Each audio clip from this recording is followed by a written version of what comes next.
حضور صلی اللہ علیہ وسلم نے ارشاد فرمایا کہ جنتی جنت میں ایک چیز پر افسوس کریں گے، وہ یہ کہ دنیا میں وہ گھڑی جو اللہ کے ذکر کے بغیر گزر گئی۔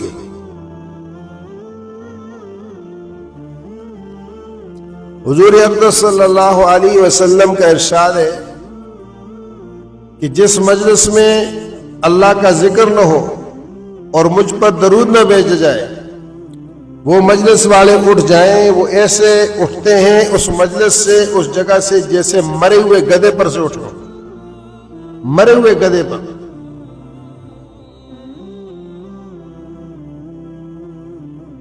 اور حضور اقدس صلی اللہ علیہ وسلم کا ارشاد ہے اذا مررتم بریاض الجنت فارتعوا، جب تم جنت کے باغوں پر گزرو تو وہاں خوب چرو۔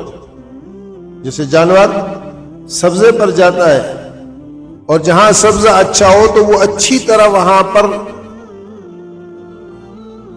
چرتا ہے، اپنے آپ کو سیر کرتا ہے، خوب کھاتا ہے۔ تو حضور صلی اللہ علیہ وسلم نے فرمایا اذا مررتم بریاض الجنہ، جب تم جنت کے باغوں پر گزرو۔ ریاض اس باغ کو کہتے ہیں جو ہریالی میں، سرسبزی میں بہت اچھا ہو۔ روضہ ریاض، روضہ چھوٹے سے باغیچے کو کہتے ہیں۔ آقا دو عالم صلی اللہ علیہ وسلم کا ارشاد ما بین بیتی و منبری روضۃ من ریاض الجنہ، روضۃ من ریاض الجنہ۔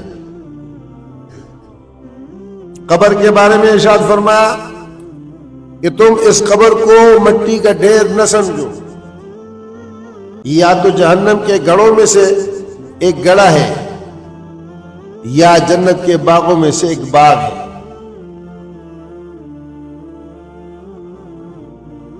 روضۃ من ریاض الجنہ او حفرۃ من حفر النیران، یہ جنت کے باغوں میں سے ایک باغ ہے، جہنم کے گڑھوں میں سے ایک گڑھا ہے۔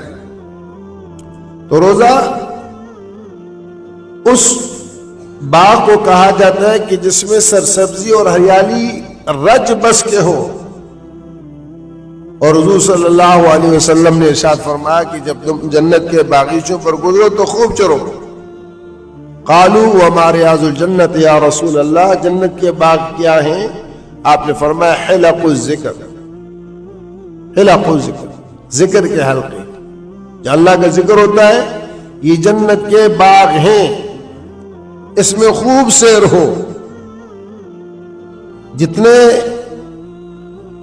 اس ذکر میں بیٹھے ہوتے ہیں ان کو فرشتے ڈھانپ لیتے ہیں اور سکینہ ان پر نازل ہوتی ہے، اور اللہ جل شانہ ان کا ذکر اپنی مجلس میں فرماتے ہیں جو اس مجلس سے بہتر ہے۔ حدیث قدسی ہے کہ میرے بندے تو مجھے اپنے جی میں یاد کرے گا، میں تجھے اپنے جی میں یاد کروں گا۔ تو تنہائی میں مجھے یاد کرے گا، میں تنہائی میں تجھے یاد کروں گا۔ تو کسی مجلس میں مجھے یاد کرے گا، میں اس مجلس سے بہتر مجلس میں تجھے یاد کروں گا۔ فاذکرونی اذکرکم، مجھے یاد کرو میں تمہیں یاد کروں گا۔ تم میرا ذکر کرو میں تمہارا ذکر کروں گا۔